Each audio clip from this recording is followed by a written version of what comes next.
This should burn in hell! Walang niya ka?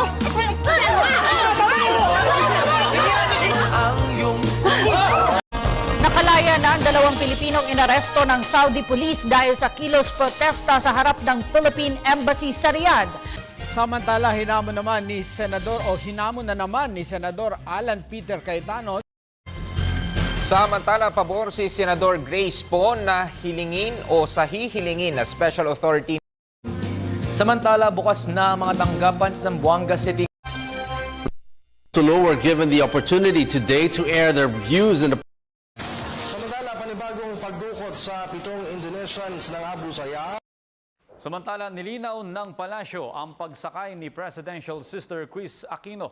The Department of Budget and Management has released 1.59 billion pesos. Smartmatic's participation in the COMELEC's bidding for the supply of precinct count optical scanner.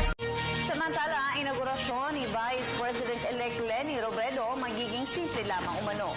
Almighty God, our Father, bless this wonderful nation. Protect us from physical and spiritual war, from fear and confusion, from separation and division. Be present to our leaders. Give them wisdom and courage, affection and compassion, as they ponder decisions affecting peace of its people. Make us more deeply aware of our beginnings, remembering not only our rights, but also our duties and responsibilities as a citizen. Make this nation, the pearl of the Orient Seas, to be a great place again. May all its people know clearly your will, that they may fulfill the call for us in the salvation of this land and the restoring of all things.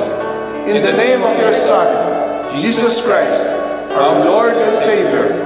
Amen. Kung nasa ng balita, ikaw at ang Liga ng Katotohanan, magkasama sa pagbabalitang walang kinikilingan. Walang pinoprotektahan, walang kasinungalingan, serbisyong totoo po lamang. Ako po si Vicky Morales. Ako naman, Arnold Glavio, susunod na ang tunay na buhay. Hanggang sa Lunes, sama-sama tayong magiging saksi.